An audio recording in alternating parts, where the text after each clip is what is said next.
Praise the Lord, my dear brothers and sisters. Day by day, we are nearing Christmas. Our hearts are getting ready. Our wardrobes are getting ready. Our houses are getting ready.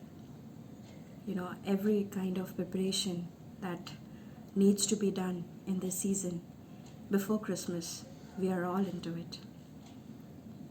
But today, let us see what our Lord has to tell us.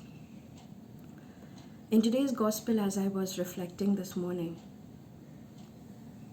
the one thing that actually struck me was, why didn't Jesus give an answer to a question?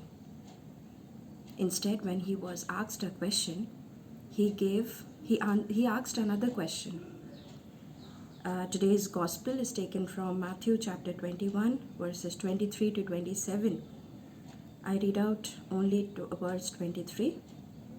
Jesus had entered the temple and was teaching, when the chief priests, the teachers of the law, and the Jewish authorities came to him and asked, "What authority have you to act like this?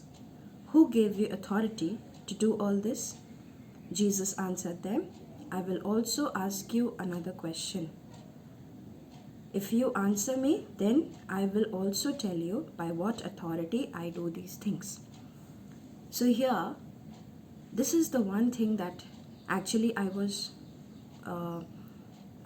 reflecting upon. That why, for a question, we usually ask somebody a question and we expect an answer. But here Jesus, for a question, when a question is asked to him, he himself puts a question in front of them. Why so? Because when we all have read the Gospels, okay, so these teachers of the law, the chief priests, and the Jewish authorities, Jesus did not belong to any of these categories. He was not anyone who has authority. He was not anyone who was a chief priest. He was not anyone who was one of the teachers of the law. He was an ordinary human being. Okay, but these people, these teachers of the law, and they wanted to ask Jesus that why are you doing such things, with what authority? Then Jesus told them that, do you know John? What do you think? Where did John's baptism come from? From heaven or from people? So that means Jesus knew this, that the people, the chief priests, the Jewish authorities, the people in authority, they knew John because John was baptizing people. Okay, but they did not believe John also. So they were confused and they started to discuss among themselves. Okay, so here we see that so many people are asking only one person. But here, that one person puts another question to those people. Now we see that something kind of confidence we are seeing here. We question back when we are confident on whatever we are doing in our lives. So here Jesus was confident that he was sent from the Father, he was doing his Father's work, and he spoke only the truth that he had to speak. So here, the one thing that was actually very much fascinating, that was, for a question is asked. He doesn't give a straight answer. And these people also who had questioned, they were actually in a dilemma. They were saying that if we say this, he may say this, something like that. When we read through the same chapter, we will come to know all this. Okay, so even at the last, Jesus says that neither will I tell you with what authority I do these things.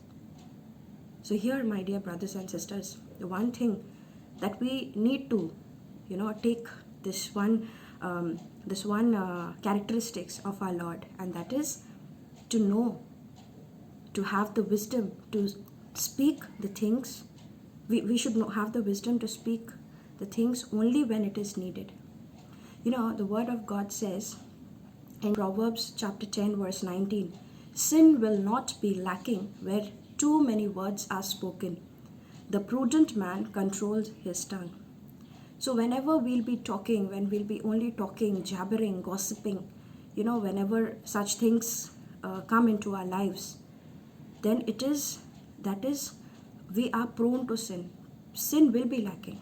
Sin will not be lacking. Our life will be sinful.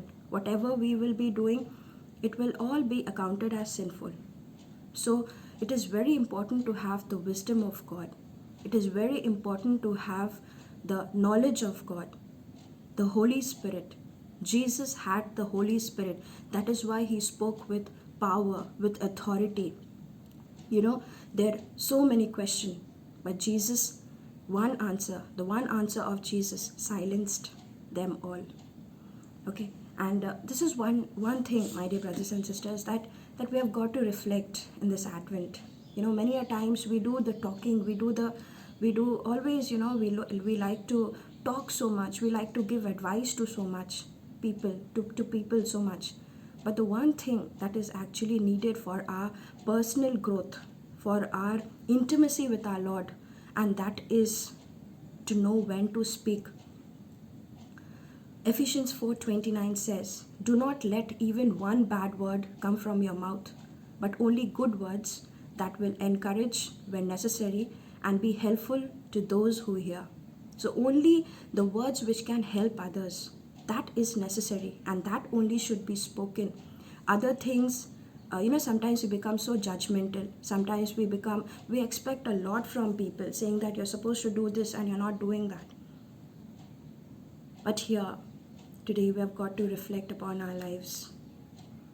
We've got to reflect upon where we are leading people, or where our lives are being led through by us, not by people.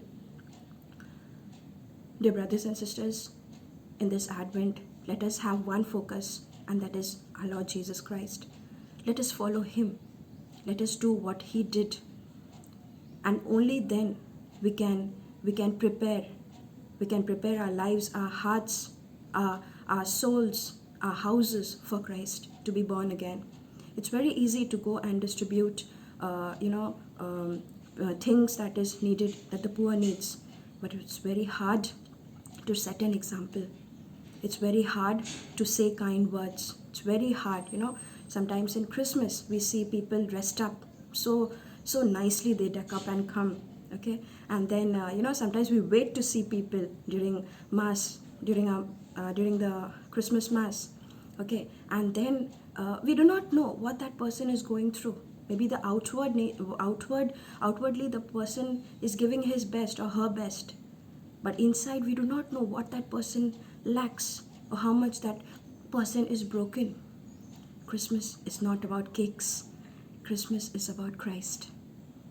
Let us set an example to be that one Christ in somebody's life through our words, to have the wisdom to speak, to know to speak, to know when to speak, to know what to speak.